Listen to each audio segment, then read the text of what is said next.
भी जुड़ जाएं, पापा की परिया भी जुड़ जाए। वेरी वेरी गुड मॉर्निंग, सुप्रभात सभी को। जल्दी से आ जाओ आज के इस जबरदस्त जिंदाबाद लेक्चर में, जल्दी से आ जाओ सारे लोग। तो ताबड़तोड़ जुड़ रही है भारत की पूरी जनता। मैं यहाँ पर देख रहा हूँ, यहाँ पर जुड़ चुकी है, वो जुड़ चुका है, डेविड डेविड आ चुका है। और कौन है?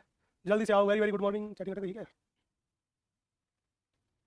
Very very good morning. जी हाँ, दीपक आ चुका है, मोहम्मद खालिद, खुशी, निशांत, रितु, नीतू, सुहानी, दिवाकर, हर्षित, शलीम, लोकेश, जतीन, प्रिंस। ताबड़तोड़ पूरे भारत की जनता ताबड़तोड़ ताबड़तोड़ जुड़ चुकी है। क्या बात है, क्या बात है, क्या बात है। तो दोस्तों, आप लोगों को याद होगा कि कल की क्लास चलते चलते अचानक बंद हो गई थी। शायद यहाँ पर कुछ टेक्निकल इश्यू आ गया था, जिसकी वजह से अचानक से सब कुछ एकदम झप, और उस टेक्निकल इश्यू को रिजोल्व करने में हमारे कई घंटों का समय खराब हो गया है ना। तो इस वजह से कल की क्लास अपन कंटिन्यू नहीं कर पाए, लेकिन चिंता की कोई बात नहीं है। आज की क्लास में कल जहां पर छोड़ा था वहीं से कहानी शुरू करने वाले हैं। मतलब आज हम दोबारा से कहानी शुरू करने वाले हैं। किसकी?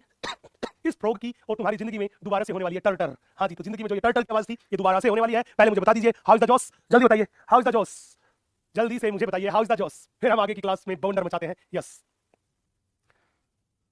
जोश हाई है, जबरदस्त है, जिंदाबाद है। चलो भाई, चलो भाई, जो जबरदस्त जिंदाबाद होना चाहिए। तो चलिए दोस्तों, सीट बेल्ट लगा लीजिए, मोहमाया को त्याग दीजिए, टेंशन फ्री हो जाइए। और सबसे इंपॉर्टेंट बात, अपने दिमाग की खिड़की दरवाजे खोल लीजिए, ताकि मैं जो चीज पढ़ाऊं वो सीधी दिमाग में घुस जाए, है ना। दिमाग की खिड़की दरवाजे खोल लीजिए, एकदम फैल के पसर के बैठ जाइए, क्योंकि रसगुल्ला आर्मी के कमांडर की क्लास है, बड़ी बवंडर जबरदस्त क्लास होने वाली है। तो आ जाओ सारे लोग, चलते हैं, हम बातें करते हैं। दोस्तों, हमने पिछले लेक्चर में आप लोगों से बात कर ली थी कि अगर मेंढक को देखें तो मेंढक की पृष्ठ सतह है वो ऑलिव ग्रीन कलर की होती है, और उस पर एनीमी धब्बे पाए जाते हैं। अगर मेंढक की अदर सतह को देखेंगे तो अदर सतह जो होती है वो हल्के पीले रंग की होती है। कैसी होती है मेरे बच्चे?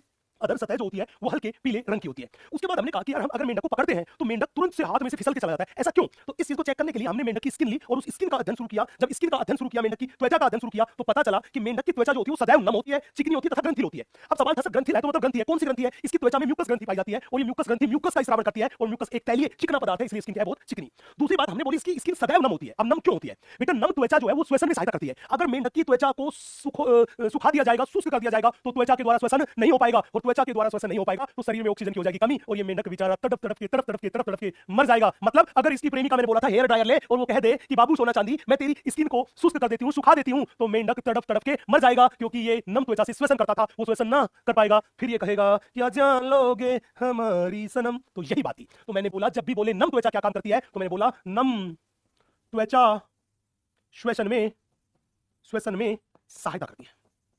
नम त्वचा श्वसन में सहायता करती है। तो इस नम त्वचा के द्वारा मेंढक क्या करता है? श्वसन करता है। अब हमने बोला मेंढक की त्वचा एकदम चिकनी है। चिकनी त्वचा है मतलब उस पर कोई भी शल्क, कोई भी बाह्य कंकाल नहीं होता। तो याद रखना, मेंढक की जो त्वचा है उस पर शल्क, या मैं कहूं बाह्य कंकाल, या मैं कहूं बाह्य कंकाल जो है वो शल्क, या मैं कहूं बाह्य कंकाल, ये होता है अनुपस्थित। मेंढक की त्वचा जो है उस पे शल्क या बाह्य कंकाल पूरी तरह से अनुपस्थित होता है। अब होता क्या, मेंढक की खास बात है क्या कि मेंढक में त्वचा का रंग बदलने की क्षमता पाई जाती है। मेंढक जो था वो अपनी त्वचा का रंग बदल लेता है। आपने देखा होगा कि कई बार मेंढक का रंग बिल्कुल मिट्टी के रंग जैसा हो जाता है। जब मेंढक का रंग, त्वचा का रंग मिट्टी के रंग जैसा हो गया, तो कोई परभक्षी आएगा तो परभक्षी पहचान नहीं पाएगा कि कौन सी तो मिट्टी है और कौन सा मेंढक। तो कहने का मतलब कि मेंढक में ये रंग बदलने की क्षमता है। ये शत्रु से सुरक्षा प्रदान करती है कि नहीं करती? बिल्कुल करती है, बिल्कुल करती है। तो दो टर्म थी। मैंने बोला कि मेंढक में त्वचा का रंग बदलने की क्षमता पाई जाती है, और रंग बदलने की जो क्षमता है उसे बोलते हैं मेटाक्रोसिस। तो हमने बोला मेंढक में त्वचा का रंग बदलने की क्षमता पाई जाती है, पाई जाती है। इसे मेटाक्रोसिस कहते हैं, इसे बोलते हैं मेटाक्रोसिस। इसे क्या कहते हैं? मेटाक्रोसिस कहते हैं। तो हमने बोला जो त्वचा का रंग बदलने की क्षमता पाई जाती है, इस रंग बदलने की क्षमता को क्या बोलते हैं? मेटाक्रोसिस। और अगर मैंने बोला कि ये रंग बदलने की प्रक्रिया शत्रु से सुरक्षा प्रदान करती है, तो मैंने बोला रंग बदलने की प्रक्रिया क्या काम करती है? शत्रु से सुरक्षा प्रदान करती है, कि जिस वातावरण में ये रहते हैं उस वातावरण के जैसा ही त्वचा का क्या कर लिया? रंग। तो शत्रु पहचान नहीं पाता, और जब शत्रु पहचान नहीं पाएगा तो मेंढक का शिकार भी नहीं कर पाएगा। तो मैंने बोला कि ये रंग, मैंने बोला क्या बोला कि ये रंग बदलने की प्रक्रिया शत्रु से सुरक्षा प्रदान करती है। शत्रु से सुरक्षा प्रदान करती है। क्या करती है? शत्रु से सुरक्षा प्रदान करती है। अतः इसे मिमिक्री कहते हैं।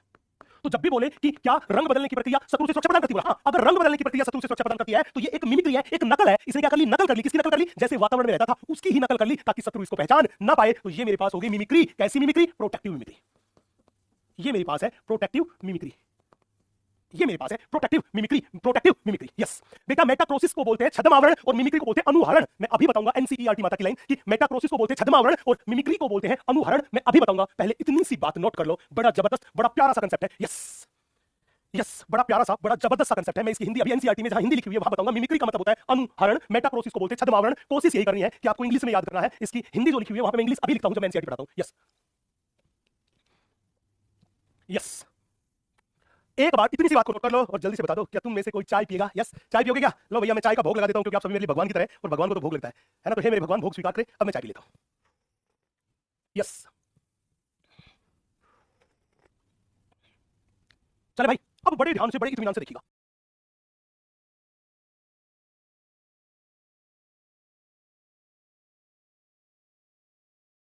हम एनसीईआरटी माता की ये बड़ी प्यारी सी लाइन पढ़ लेते हैं। मैं इस लाइन में मेंशन करता हूं सारी की सारी चीजें, सारे